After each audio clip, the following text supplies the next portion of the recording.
امام راضی کہتے ہیں کہ سیدہ فاطمہ الزہرا رضی اللہ تعالی عنہ کے دونوں شہزادے حسنین کریمین بیمار ہو گئے تو سیدہ نے منت مانگی کہ بچوں کو شفا ہوگی تو 3 روزے رکھوں گی. شفا ہو گئی، روزے بھی رکھ لیے. اور جب مولا علی شیر خدا روزہ رکھنے کے لیے بیدار ہوئے، سیدہ فاطمہ الزہرا بیدار ہوئی تو امام حسن اور حسین بھی اٹھ گئے. 7-8 سال کی عمر. اماں جی ہم نے بھی رکھنا ہے. صبح کھجور اور دودھ سے روزہ رکھ لیا گیا. این افطاری کے وقت مولا علی کہتے ہیں فاقے چل رہے تھے، کہیں سے میں جون لایا تھوڑے سے. سیدہ فاطمہ الزہرا نے پیس کر روٹیاں پکائیں. وہ وقت جو بڑا مشکل ہوتا ہے افطار کا، کہتے ہیں اس وقت جب کھانے کے لیے بالکل ہاتھ آگے بڑھنے لگے اور امید تھی کہ ابھی سیدنا بلال اللہ اکبر کہیں گے تو روزہ کھلے گا، لیکن ابھی چند ہی منٹ رہتے تھے کہ دروازے پر ایک فقیر نے صدا دی. کہنے لگا سارے مدینے کے دروازے کھٹکھٹا آیا ہوں، کہت ہے فاقہ ہے، اے رسول اللہ کے خاندان والوں، میں یتیم ہوں. کسی نے بتایا ہے کہ اور کوئی دروازہ کھلے نہ کھلے سیدہ کا دروازہ تیرے لیے ضرور کھلے گا. کیا یتیم کو روٹی ملے گی؟ تو حضرت مولا علی نے بچوں کی طرف دیکھا ہی تھا کہ امام حسن ساری روٹیاں جا کے دروازے پہ دے آئے. کھجور اور پانی سے افطار ہو گیا. صبح پھر کھجور اور دودھ سے روزہ رکھا. امام راضی کہتے ہیں این وہ وقت جب افطار کا ٹائم آیا تو پھر دروازے پہ کسی نے صدا دی. کہا رسول اللہ کے خاندان والوں میں مسکین ہوں، رات سے روٹی کھائی ہے، نہ صبح کھا سکا نہ دوپہر. کسی نے بتایا ہے کہ اس دروازے سے خالی کوئی نہیں جاتا. امام حسن نے پھر سارا لنگر اٹھایا اور پھر جا کے دے دیا. تیسرا دن پھر ہوا. مجھے لگتا ہے جب افطار کا ٹائم آیا ہوگا نا تو یہ خود ہی سارے دروازے پہ دیکھتے ہوں گے، یہ کوئی آیا نہیں لینے والا ابھی تک. لگتا ہے کہ نظریں دروازے پہ تھیں. این افطار کے وقت 3 روٹیاں جب جاؤں کی پک کے آئی، ایک بھکاری نے صدا دی. کہنے لگا میں قیدی ہوں، آج ہی قید سے رہائی ملی ہے. پہلے دن کسی کے دروازے پہ صدا ملی ہے، دی ہے روٹی ملے گی. امام حسن وہ کھانا دے کے واپس لوٹے. کھجور اور پانی سے افطار ہوا اور جیسے ہی مسجد نبوی میں تینوں باپ بیٹا نماز پڑھنے گئے تو مولا علی کہتے مجھے بتانا نہیں پڑا.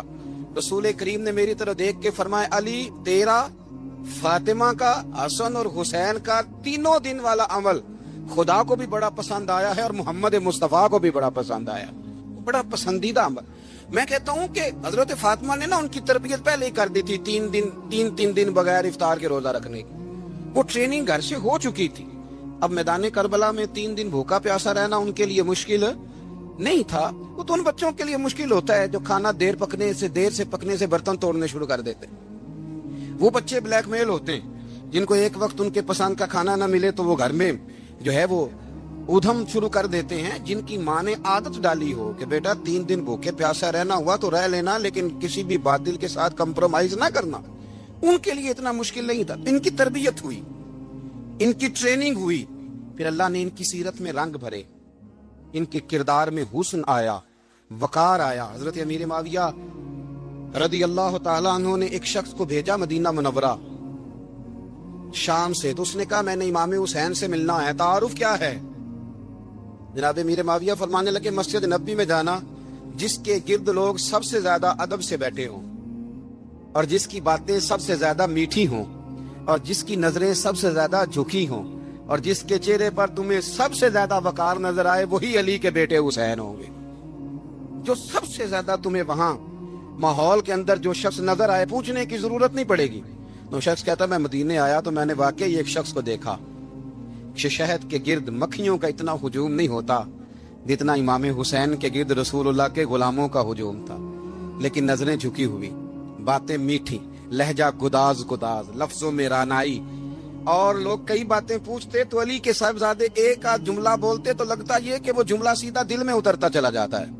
امام علی مقام کے کردار میں نا کچھ باتیں بڑی زیادہ تھیں، بہت زیادہ تھیں، بڑا حسن تھا. ایک بات تو یہ تھی امام حسین رضی اللہ تعالیٰ عنہ کا علم و فضل بڑا کمال کا تھا. ایک دفعہ صحابہ میں مسئلہ بن گیا کہ بچہ پیدا ہوتا ہے تو اس کا وظیفہ کیسے لگانا ہے. امام حسین کا علم و فضل بتا رہا ہوں، علم و فضل. تو بات بڑی پیچیدہ ہو گئی. حضرت عبداللہ ابن زبیر کے پاس لوگ آئے، کہنے لگے کہ آپ بڑے صاحب علم و فضل ہیں، آپ نے حضور علیہ الصلوۃ والسلام کے ساتھ وقت گزارا ہے، تو مسئلے کو حل کریں کہ بچہ پیدا ہونے کے بعد حکومت اگر وظیفہ لگائے گی تو کب لگائے گی. جب بحث طول پکڑ گئی، مسئلہ حل نہیں ہوتا تھا، تو حضرت عبداللہ ابن زبیر کہنے لگے ہم سے نہیں حل ہوگا، ایک بندہ ہے جس کے سینے میں رسول اللہ صلی اللہ تعالی علیہ وسلم کے نور نبوت کا فیضان ہے، وہ یہ مسئلہ حل کریں گے۔ تو کہا وہ کون سے؟ آپ فرمانے لگے جب ہم سے مسائل حل نہیں ہوتے تو ہم ان کے علم سے فائدہ اٹھاتے ہیں۔ کہا کون ہے گا؟ جناب امام حسین۔ تو لوگ حضرت امام حسین کے پاس گئے کہ حضرت یہ ایک مسئلہ الجھ گیا ہے کہ بچہ پیدا ہو تو وظیفہ کب لگانا ہے؟ فرمایا الجھنے والی بات ہی کوئی نہیں، پیدا ہونے کے بعد جب وہ پہلی دفعہ آواز نکالے تو اس کا وظیفہ لگا دو۔ اس کا مطلب یہ ہے کہ وہ دنیا میں آ گیا ہے، اس نے اپنے آنے کا اظہار کر دیا ہے، اعلان کر دیا ہے، اب اس کا وظیفہ لگا دو۔ تو اس پر پھر صحابہ کا اتفاق ہو گیا۔ امام حسین کے علم سے، فضل سے لوگ فیض اٹھاتے تھے۔ پھر اس کے ساتھ ساتھ امام حسین کا ذوق عبادت بڑا شاندار تھا، بڑا زبردست ذوق۔ علامہ جوزی نے لکھا ہے وکان الحسین رضی اللہ تعالی عنہ فاضلا کثیر الصوم والصلاۃ والحج والصدقۃ وافعال الخیر جميعا۔ آپ فرماتے ہیں کہ امام حسین زیادہ نمازیں پڑھنے والے تھے، کثرت سے سجدے کرنے والے، کثرت سے روزے رکھنے والے، زیادہ حج کرنے والے، اور امام حسین صدقہ دینے والے اور نیکی کے کاموں میں شدت کرنے والے۔ امام حسین کا جو ذوق عبادت تھا وہ اتنا شاندار تھا کہ آپ فرض نماز کے علاوہ روزانہ 100 رکعت نماز نفل ادا فرمایا کرتے۔ اور امام حسین فرماتے زندگی میں کبھی ایسا نہیں ہوا کہ 3 دن گزر گئے اور حسین کا قرآن پاک ختم نہ ہوا۔ 25 حج کیے امام حسین نے مدینہ منورہ سے مکہ مکرمہ پیدل جا کے، 25 حج۔ اب تو نسبت والے لوگوں کو عبادت کی ضرورت نہیں نا، اللہ ماشاءاللہ کہتے ہیں نسبت بڑی ہے بھئی، جن کی نسبت اتنی خاص تھی کہ حضور نے فرمایا یہ فاطمہ کے نہیں میرے بیٹے ہیں، ان کا تو حال یہ ہے کہ فرض کے علاوہ 100 نفل، 3 دن سے پہلے ختم قرآن پاک، 25 حج فرمائے، تو کس نسبت کی بات کرتا ہے؟